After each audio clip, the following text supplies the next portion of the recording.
Bonjour, je crois que nous avons tous le pouvoir d'agir sur notre santé. Je suis chirurgien et coach et j'aide les soignants à vivre leur réalité de soignant dans la sérénité et l'humanité. Dans ce podcast, je vais à la rencontre de soignés, mais aussi de soignants, pour qu'ensemble, nous fassions grandir la santé. Je m'appelle Marjorie Ghislain et voici mon podcast.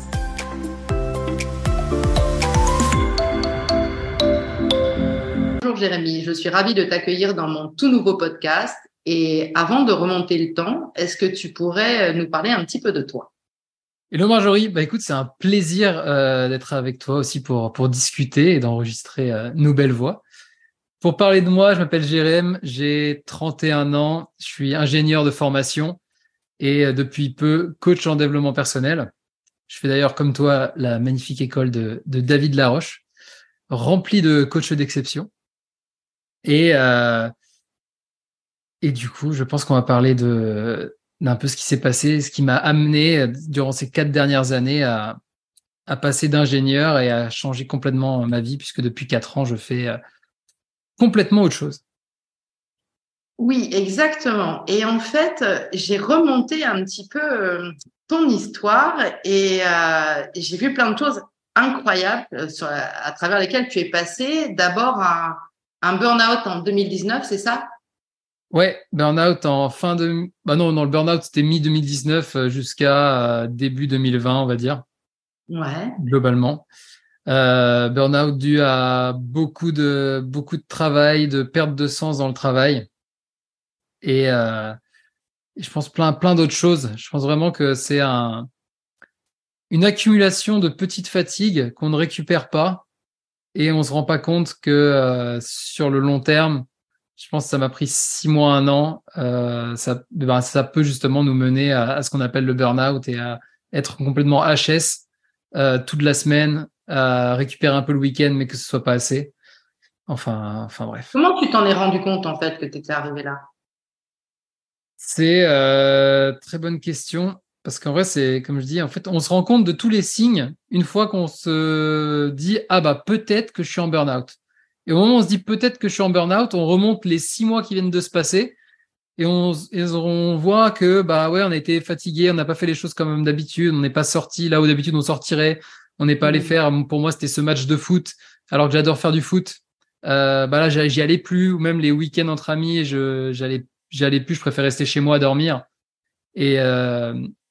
Et du coup, pour répondre à ta question de quand est-ce que je me suis rendu compte que j'étais en burn-out, je pense que c'est un des premiers week-ends où je me suis rendu compte un des premiers lundis matin où je me suis rendu compte que de me reposer le week-end, alors que j'avais fait exprès de garder ce week-end pour vraiment me reposer, être en forme pour ma semaine de travail, en fait, ça marchait pas, quoi. Ça marchait plus. Ouais. Et qu'est-ce qui s'est passé à ce moment-là ? Qu'est-ce que tu as décidé de faire ? À ce moment-là, qu'est-ce qui se passe ? Faut savoir que c'est pas quelque chose.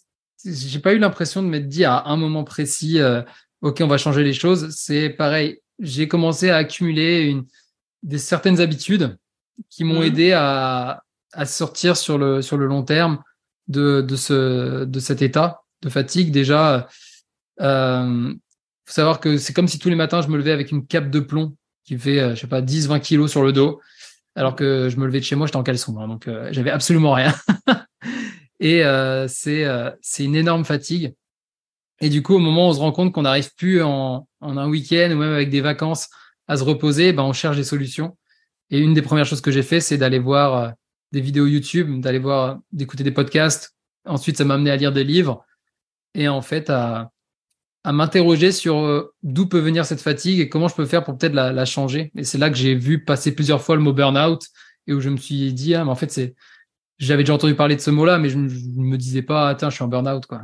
Et du coup, c'est à force de regarder ce genre de mini-documentaire, on va dire, ça m'a un peu ouvert les yeux. Et comment t'en es sorti alors de cet état ? J'en suis sorti petit à petit déjà. Petit à petit, si je prends les grosses milestones, une des grosses milestones que j'ai en tête, c'est en fait de me rendre compte que ça a peut-être mis, c'est comme je disais, entre 6 mois et 1 an à venir, ce burn-out. Et dans ce que je lisais, tout disait, tout ce qui vient en 6 mois, 1 an, tu vas pas le couper en une pilule et en une semaine. Il va te falloir Mhm. plus de temps. Et du coup, d'accepter qu'il faut, que peut-être que je vais continuer à aller mal pendant 2, 3 mois, peut-être un peu plus. Ça m'a aidé à me mettre moins de pression sur le fait que je dois aller bien. Parce que je me disais toujours, non, mais là, t'as un super week-end, t'as tes amis qui sont là, vous allez fêter l'anniversaire d'un tel, ça va être incroyable, il faut que tu sois bien. Et du coup, je me mettais une telle pression que, vu que je me sentais pas bien et que c'est un état général, et ça m'aidait pas à avancer. Donc, ouais, accepter que c'est possible d'aller mal, même dans des moments qu'on peut imaginer cool, ça aide. Et changer ses habitudes. Ok, accepter que c'est possible d'aller mal et changer ses habitudes. Ouais. Et justement, qu'est-ce qui a changé pour toi après ça? Dans mes habitudes, ce que j'ai changé, alors moi je suis un grand fanat de sport. Du coup, il y avait plein de conseils dans tout ce que je lis, regardais sur YouTube ou dans les livres. Et une des premières choses que j'ai faites, c'est de faire du sport tous les matins. Quand je dis faire du sport, c'est que j'allais pas courir 30 minutes, même si j'étais un grand sportif, hein. C'est par Hmm. exemple, au tout début, les premières semaines, c'était je me levais, je faisais une pompe, Ok, une seule. Ce qui était pour moi, mais vraiment tranquille, quoi. Je faisais une pompe et je me disais, écoute, là, au moins, tu as fait ton taf de la journée pour toi, tu as pris du temps pour toi et c'est top. Et du coup, ça, c'est vraiment une habitude que j'ai gardée, je pense, pour les 6 mois qui suivent. Évidemment, j'ai augmenté le nombre Mhm. de pompes que je faisais tous les matins. Mais ça m'a aidé pour plusieurs choses. Déjà, ça m'a aidé à comprendre que j'étais capable de garder une habitude sur le long terme. Et Ouais. surtout, en fait, c'est un peu de sport, ça change ton corps. Et le fait de me voir dans mon miroir me changer, ça me faisait me rendre compte que c'est possible de changer. Et si j'ai réussi à changer mon physique, je peux peut-être changer mon mental. Parce que quand on est en burn-out, on a l'impression qu'on va rester toute sa vie dans le trou, quoi. On a l'impression qu'on est dans un point de non-retour, on est mal, voilà, la vie est dure et on est mal. Et en fait, Hmm. de voir que c'est possible de changer, ça a beaucoup aidé. Ok. Et la deuxième chose que j'ai moins bien tenue, mais qui m'a aussi beaucoup aidé, c'était de faire de la méditation guidée. Donc là, je prenais des méditations sur YouTube. Alors, je vais citer la chaîne que j'utilise, c'est Mike Méditation, que j'utilise toujours aujourd'hui. Je peux bien lui Ok. faire de la pub parce que ça fait 3, 4 ans que j'écoute ses vidéos.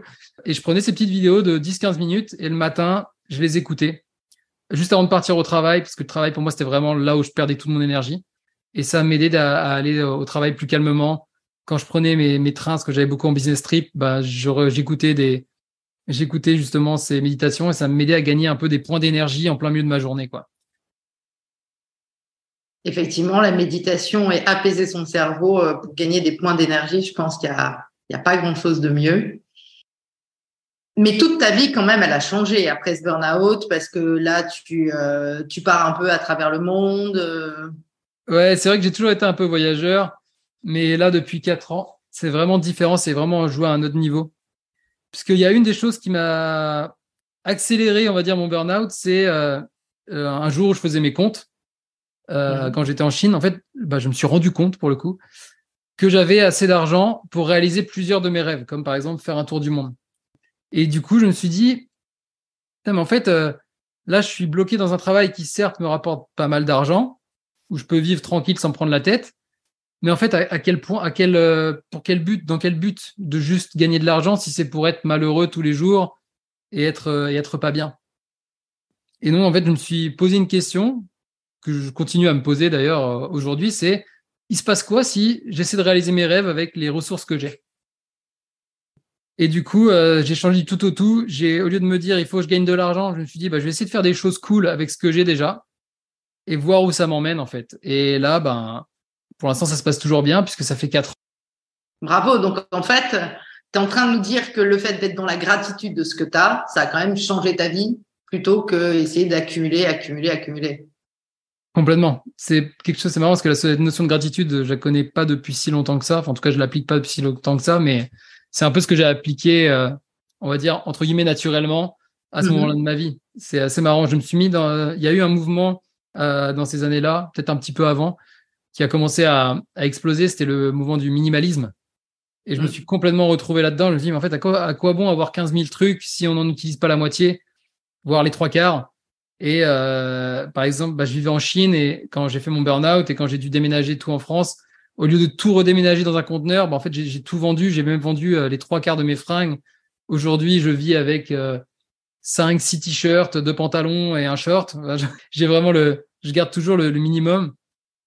Et vraiment, ouais, utiliser tout ce que j'ai et pas accumuler des choses qui n'ont pas de sens ou pas de but. En fait, donc après, ce que j'ai retrouvé, c'est que c'est pas si simple que ça, puisqu'en 2021, tu es instructeur de plongée et tu perds l'usage de tes jambes, c'est ça? Ah, ça, c'est les aléas de tenter des choses, quoi. Alors, qu'est-ce qui s'est passé en fait? Ah, bah, il m'arrive plein de choses. Après mon burn-out, donc j'ai décidé d'aller réaliser certains de mes rêves. J'ai commencé en travaillant en Espagne comme crépier. Je voulais voir si ça me plaisait.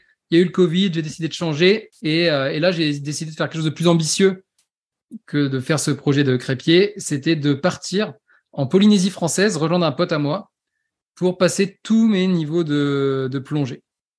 J'ai passé tous mes niveaux de plongée. Donc là, on se dit, putain, nickel, je vais fêter ça.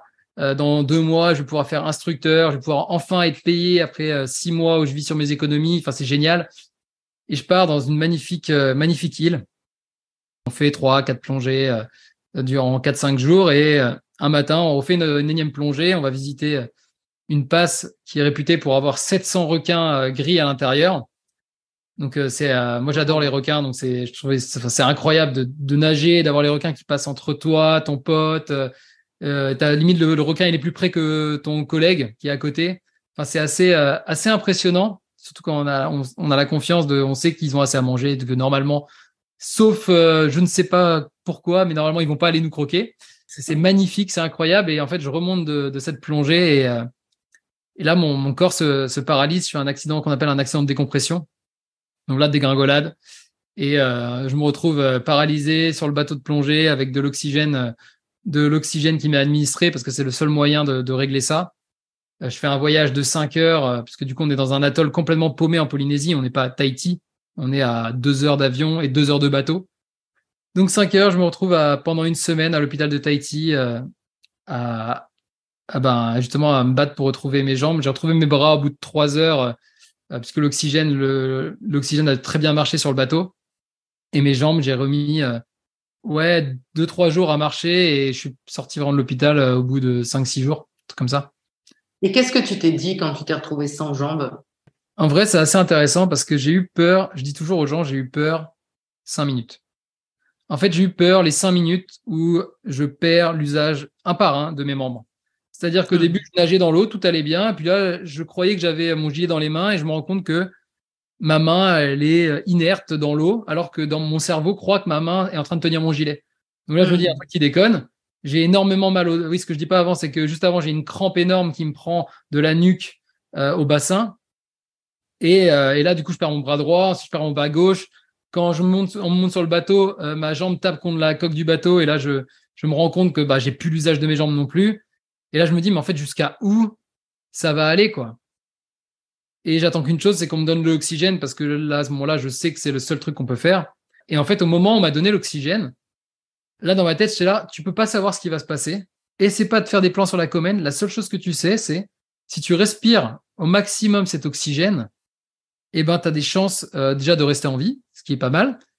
Et en plus, je savais que j'avais des chances de récupérer mes jambes.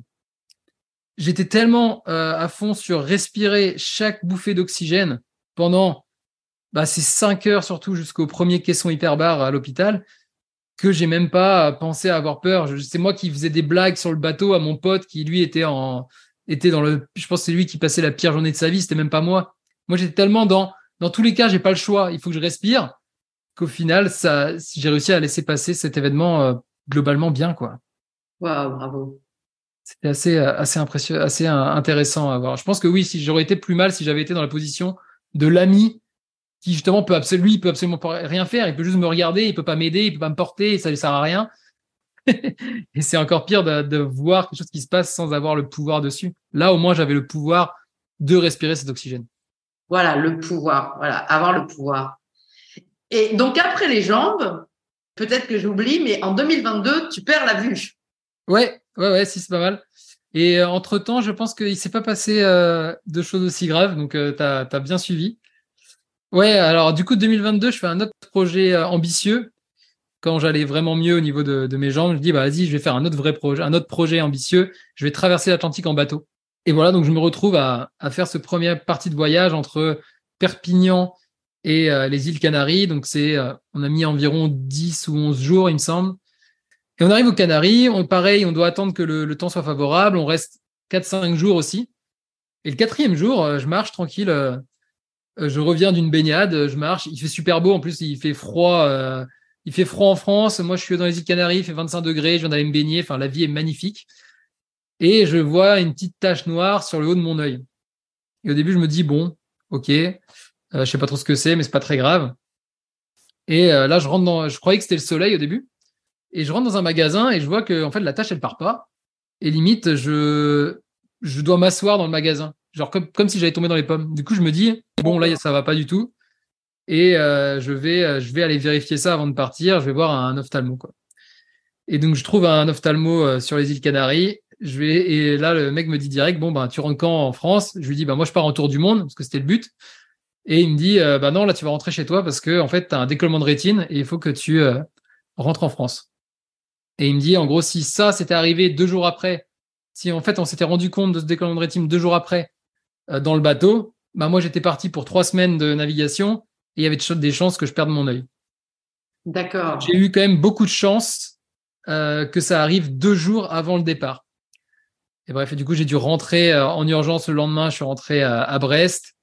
J'ai été opéré du premier œil en début décembre. En même temps, on s'est rendu compte que le deuxième œil commençait à faire le même décollement de rétine. Du coup, j'ai été opéré en avance en janvier. Et aujourd'hui, mes 2 yeux vont bien. Et qu'est-ce que tu as senti à ce moment-là entre les jambes? Tu as quand même mis plusieurs mois à te remettre de la perte des jambes. Bah, les jambes, c'est tous les jours que je sais que j'ai failli perdre mes jambes parce que j'ai tous les jours mal aux genoux. Enfin, c'est pas mal, c'est que ça me dérange. Déjà, j'ai beaucoup de chance que je peux refaire du sport. Je fais du crossfit en ce moment. Mais je sais que je peux pas être à fond. C'est dès qu'on fait des exercices avec les genoux ou les chevilles, il faut sauter sur des trucs. Bah, je sais qu'il faut que je fasse super gaffe. Donc, les jambes, il y aura toujours un petit bout qui est là. Les yeux, aujourd'hui, ça va parce que vraiment, je vois pas la différence. Je vois très bien de mes 2 yeux. Mais par contre, sur le moment, ce que je me suis dit, c'est bon, ok, on t'a enlevé ton voyage, ton voyage pour les Amériques. Là, tu es bloqué en France, tu peux pas bouger, tu peux pas faire de. Moi, d'habitude, quand je suis en France, je bouge partout. Et là, j'étais vraiment obligé de rester chez mes parents, à côté de l'hôpital qui m'a opéré. Et du coup, je me suis dit, bon, bah, vu que tu es là, ça veut dire que tu as une contrainte, c'est de rester là. Il faut que tu fasses autre chose pour continuer à faire avancer tes projets. Et du coup, ça m'a permis de me mettre à fond sur, par exemple, ma communication en tant que coach sur Instagram et sur LinkedIn. Et ça a très bien marché. En tout cas, parce que du coup, pendant 2 mois, j'ai été super régulier. J'ai eu un ami qui m'a aidé à faire mes vidéos et compagnie. Bref, je me suis mis vraiment à 200% là-dedans. Ça m'a fait faire un grand pas dans ce projet-là. Donc, du coup, c'était un mal pour un bien. Est-ce qu'il y a d'autres événements que tu veux nous partager? Jusque-là, les gros événements, on est quand même globalement passé dessus. Surtout, bah, c'est les événements depuis mes 4 ans. On est passé burn-out, burn-out, accident de plongée et mes yeux. Et donc, justement, j'allais te demander quels sont tes projets. Bah, justement, mes projets, c'est de combiner, en fait, un peu faire ce que j'essaie de faire depuis 4 ans, c'est trouver un travail qui m'inspire et combiner ça avec le voyage, parce que j'ai envie de voyager globalement partout, hein, pour pas se mettre de limites. Là, j'ai décidé de partir pendant 9 mois en Amérique du Sud jusqu'en mai 2024, faire du coaching là-bas, d'aller en fait voir qu'est-ce que ça donne de faire du coaching à l'international, que ce soit à des personnes locales. Donc là, je vais d'abord commencer par le Mexique, soit ce soit des Mexicains qui vivent au Mexique, soit que ce soit des expats. Il y a beaucoup de digital nomades dans le coin. Ça peut être aussi par exemple, des backpackers, des gens souvent, il y a beaucoup de personnes qui partent faire des tours du monde, souvent, soit team Asie, soit team Amérique du Sud. Et du coup, c'est aussi voir un peu que ça fait de discuter avec eux, je dis coacher, mais ça peut être discuter, poser des questions et m'aider un peu à grandir mon projet qui est justement de prendre le meilleur de chaque culture à travers le monde pour les mettre dans mon coaching et pour faire avancer encore plus rapidement les personnes qui voudront travailler avec moi. Top. Et donc, quel message tu as envie de laisser aux auditeurs, voilà. Franchement, ça paraît bateau, mais c'est ce qui me fait avancer tous les jours. Si tu as un rêve, et que tu as les moyens de te lancer, franchement, fais-toi et lance-le.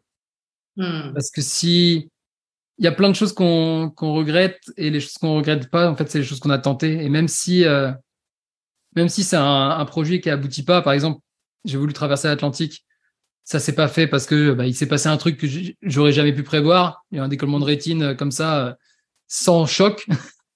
Je suis super fier d'avoir lancé ça. J'ai perdu un peu d'argent dans l'histoire, mais en vrai, ça valait l'expérience et ça permet de guider. Même quand on rate, en fait, ça permet de nous guider vers autre chose qui est encore mieux. Donc, ouais, si on a une idée en tête d'un rêve qu'on a envie de faire, faut y aller, quoi. Vivons nos rêves. Vivons nos rêves. Ça fait très, très cliché, mais ça marche quand même très bien. Parfait, ça me fait plaisir. Merci beaucoup de m'avoir invité pour ton premier podcast. C'est un peu un honneur quand même. Et du coup, si vous voulez me suivre sur les réseaux, parce que je partage sur LinkedIn et Instagram un peu tout ce que je fais, ce que je visite, les gens que je rencontre et comment je vois les choses et ce que j'apprends. Donc, si vous voulez me suivre, c'est sur LinkedIn et Instagram. C'est jerem.cap sur Instagram, jerem.cap. Et sur LinkedIn, c'est jeremcap, jeremcap. Voilà, vous savez. Tu as un podcast aussi sur lequel on peut t'écouter. C'est vrai que j'ai un podcast. Le mec oublie de faire sa promo. Donc, j'ai un podcast qui s'appelle Jérém et Sim, que j'ai fait du coup avec mon ami Sim, avec lesquels pendant 6 mois, on a partagé nos expériences. Et j'utilise ce podcast Jérém et Sim aujourd'hui pour faire un nouveau format où je suis tout seul et je fais un concept, une problématique, une solution en moins de 10 minutes. C'est mon objectif. Et pour apporter un petit shot de valeur ajoutée comme ça à tous ceux qui m'écoutent. Top! Merci beaucoup! Merci à toi, Marjo. J'espère que tu as aimé ce podcast. Si c'est le cas, abonne-toi pour que je puisse te partager d'autres rencontres. Laisse-moi un 5 étoiles, ça me ferait vraiment plaisir. Et si tu as envie toi aussi de partager ton histoire et de témoigner sur ce podcast, envoie-moi un message via Facebook ou LinkedIn et je te dis à bientôt.